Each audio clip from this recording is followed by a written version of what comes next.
Hi kids, Lisa here from Mindful Tarot, and I've got today what is essentially an unboxing video, but it's in the context of Kelly Fitzgerald's um, March of the Pips, right? The Truth and Story, right? She's inviting all of us in this fabulous online tarot world to explore with her that world of number and structure and sequence that we find in decks like the Marseille Tarot, like the Visconti Sforza, these historical decks, to be sure, going back to the 15th century and the historical origins in Italy, or those French decks from the 1600s and the 1700s, or modern decks like the Tote deck, or even a deck like the Wild Unknown, where we have in the four suits, the non-trump cards, where we have ace through 10, basically non-scenic cards, right?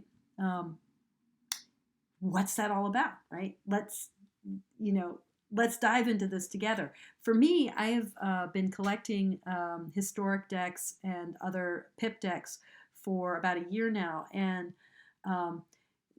dipping a toe in here or there, starting to get more and more comfortable with reading outside of my, Rider-Waite-Smith guardrails, like, reading without the training wheels. And that is sort of how it feels sometimes, not always, and I might talk more about that in other videos to come. But I'm more and more feeling like this just deep, like visceral being drawn toward working with pip cards. And some of that is, because these decks just really deeply aesthetically speak to me. Starting with, I think, and this is really Kasia at Tarot Map's fault, starting with a deck like the Dodal Tarot. So this is Jean-Claude Flornoy's reproduction of the Dodal Tarot, and Kasia has been, just talking beautifully about this deck for a while now. So I finally got it. I got it. Like I got it. I understood what she was saying, and then I got the deck. And it's not very expensive, actually. The shipping makes it a little spendy, but this is an amazing deck. Okay. So first of all, Flornoy's. Oh, I have a dog that wants to come in. Come on in, Sophie. I don't know if you can see her. And Homer too. Come on in, guys. They're like, you're talking Marseille. We want to be there. Okay, go. Lie down. Homer's off to be by the fire. I don't blame him. Okay, he's like, Marseille, come on. I don't like pips. Okay, so this Flornoy's reproduction itself, just as a deck, the quality of the cardstock, the sharpness of the image, the size of the cards, which is substantial,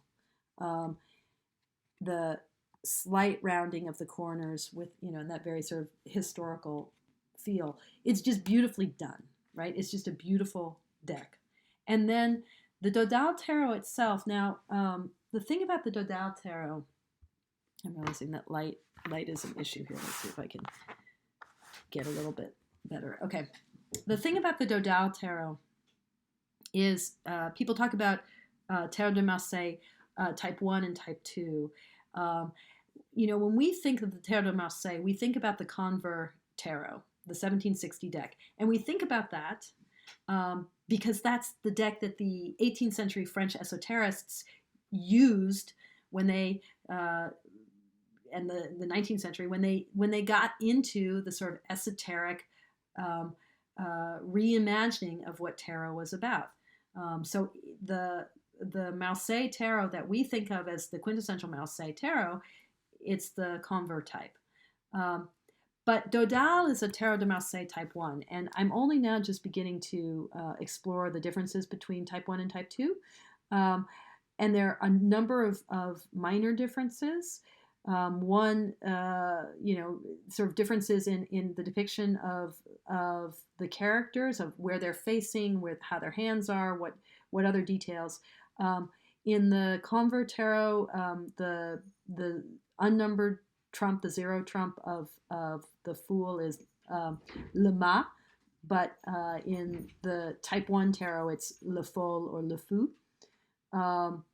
So that's one difference. But probably the most striking difference, and it's why it's on the box itself, is what we see on the world card, which on the type 1 tarot, the tarot decks, the Marseille decks like the Dodal,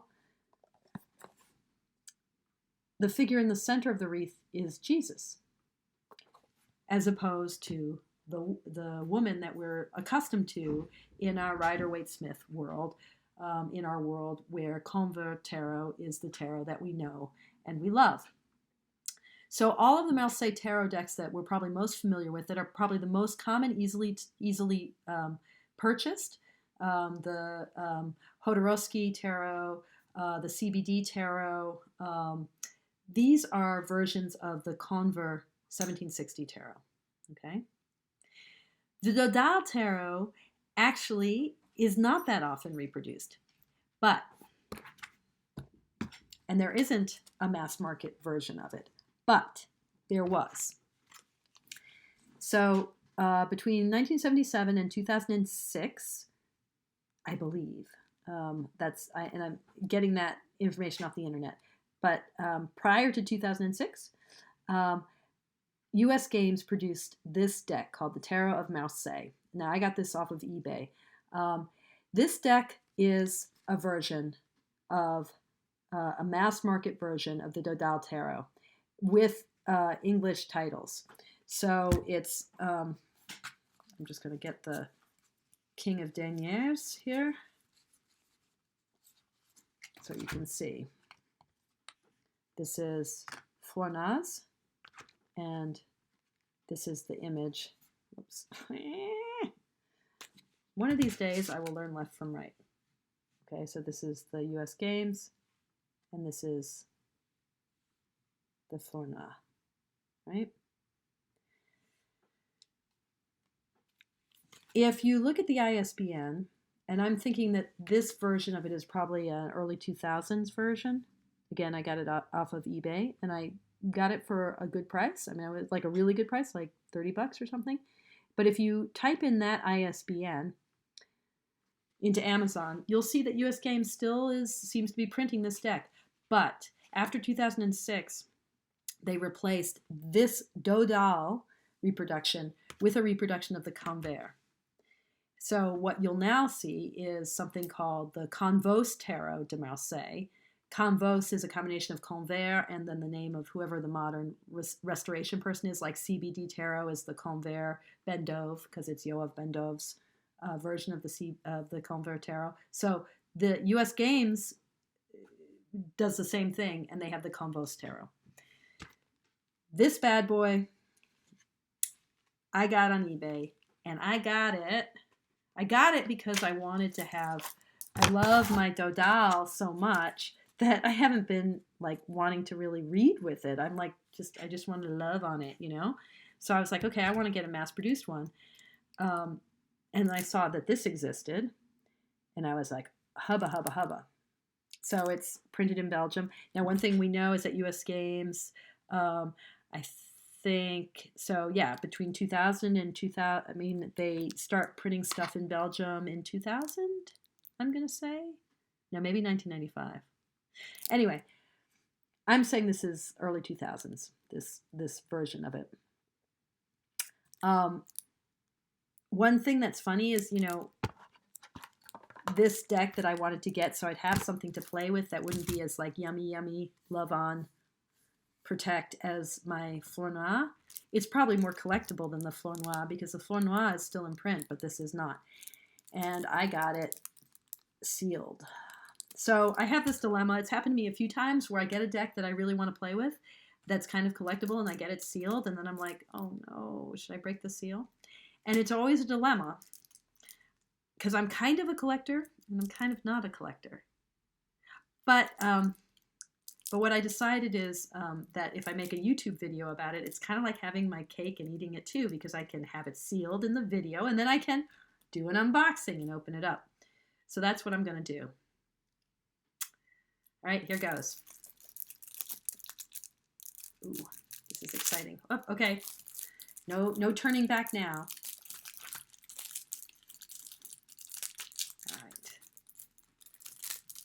Hold on, I'm getting somewhat distracted here. I just got texted, but okay. Ooh. So for those of you who hate unboxing for things that are out of print, sorry. Ooh, nice cardstock. First of all, nice cardstock. A little glossy, but it has sort of that historical. I mean, it certainly has kind of one of those backs that feels more historical. And it's sort of beefy, nice and thick, and not too glossy. So it's nice. I mean, it's not super duper creamy, dreamy Jean-Claude Flornoy nice, but it's pretty darn nice. Okay, so this says, this edition of the Tarot of Marseille is based on the deck published by Jean Dodal in Lyon around 1700. The deck has been recolored based on the original artwork. A Tarot of Marseille deck contains two very distinctive groups of cards. The 22 major arcana cards are sometimes referred to as trumps because they triumph over the other cards in certain games. The 56 minor arcana cards comprise the suits of swords, wands, cups, and coins. So, right off the bat, I'll say that the coloring is not anywhere near as subtle. So here's the Flornoy, and hold on, I've got to find a way to do this without confusing myself with left and right. Okay, let's do it this way. One of these days I'm going to actually learn how to use my camera to film. So isn't that interesting? So the Stuart Kaplan version, I mean, you can see that it's the same deck, but you can also see the liberties that are taken with the color palette. It's like the outlines are the same, but and the detailing is the same, but the sort of ways in which the flesh color is used versus the white for so much of the skin tone in the Flornoy. I mean, it would be really interesting to be able to go to the actual, I think it's in the Bibliothèque Nationale that the deck is, to see what it looks like there, what the actual colors look like. So, you know, we're not shocked to discover that whoops, hold on.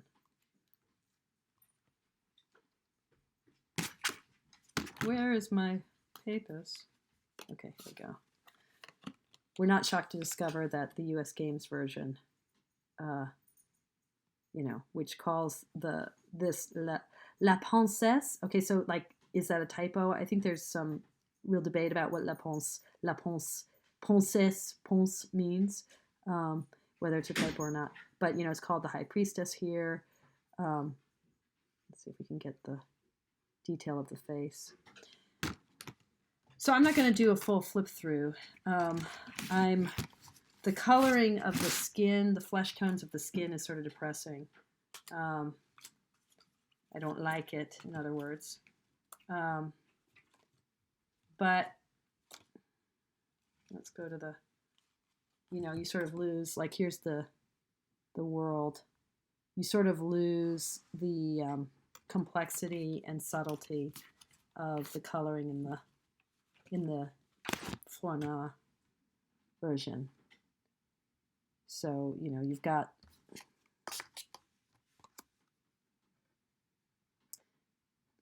I don't know why they decide to make the wreath 3 colors, for instance. So everything becomes kind of flattened out. So that's interesting. So things become more unidimensional in this version, and a little bit blunter. So here's the 9 of Swords. It feels a little bit more cartoony, I think, than the, I can get, sorry, bear with me.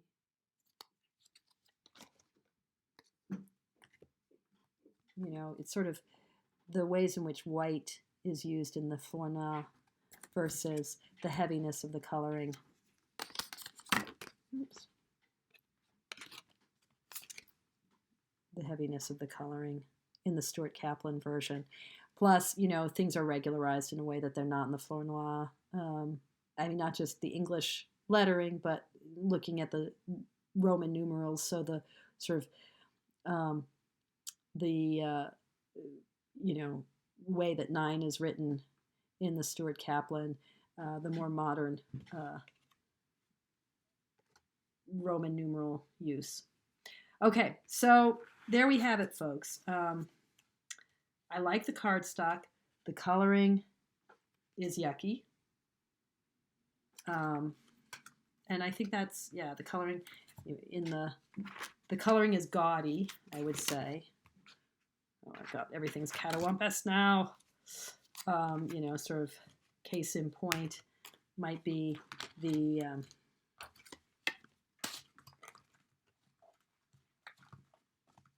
two of the beautiful 2 of discs in the Flornoy versus, you know, just this royal blue, which actually is used nowhere. Is that right? No, I guess it is used a little bit, but very sparingly in the Flornoy, and then here it just gets used all over the place in a way that really overwhelms the imagery.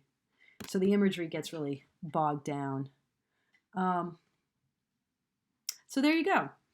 But still, I mean, it's just this fascinating moment, I think, in tarot publishing history where Stuart Kaplan does a version of the Dodal Tarot de Marseille, which now we don't have. I mean, he doesn't do it anymore. They don't do it anymore. Hi, folks. Just a last little postscript. I watched what I just finished videoing and realizing that it's hard to tell in what I videoed the differential in sizes. So I'm just going to try to make that really clear. The U.S. Games Tarot de Marseille, this Dodal reproduction, is a little bit smaller than an average tarot card, but much smaller than the Flornoy Dodal. So that's something to know. It's a good size, but it's just smaller. The other thing is you can really see it in the Queen of Discs. So, you know, the choice that they made, which was a rational choice to use in the US Games version, the flesh tone as the color of actual flesh, that's what makes this really look cartoony.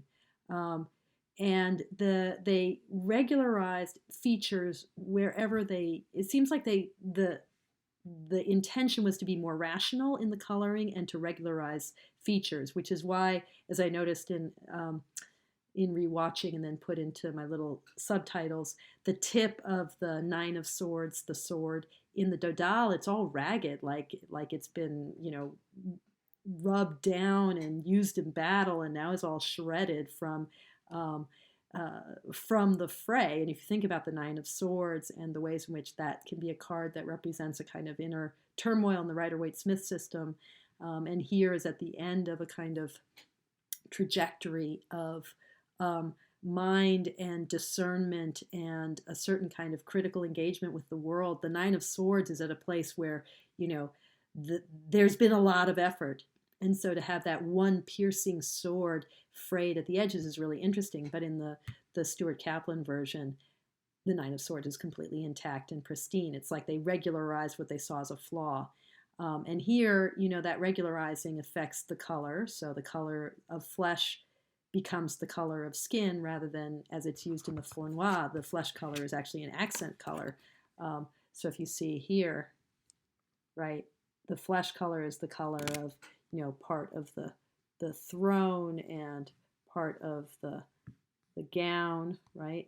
And actually, there are so many different colors in the gown. The colors aren't being used to create a sense of they're not being used to create a kind of perspectival sense. It's not a realistic use of coloring. Like, it's not really clear why this part of the dress would be light blue, which is the same color as the back of the throne, but aesthetically something is going on. Similarly, the features throughout the Dodal, as Flornoy reproduces it, they're they're kind of endearing. I mean, these sort of wall-eyed, like large, some of the, like the Hierophant really looks, he almost looks like uh, a hedgehog. Let me see if I can find him real quick. He's so adorable. Or a pig or something. I mean, the face is not a kind of normal, regular human face. And here, the bulbousness of her face, there's something quite lovely about it. But then in the U.S. Games version, all of that is lost, right? The proportion of eye and nose and mouth is kind of regularized in an effort, I think, to make the card more accurate somehow. But what the result is, same with the coloring of the dress. The dress is just blue. The robe is just red. The chair is green. And, it's the regularizing is what makes it look more cartoony. Okay, so that's a kind of more complete version of the issue I have with the Stuart Kaplan deck. But again, this is a really cool thing. And I'm super happy. Yay! Dodal, Dodal, Dodal. I've got me some Dodal. Okay. Yeah, over and out. Bye.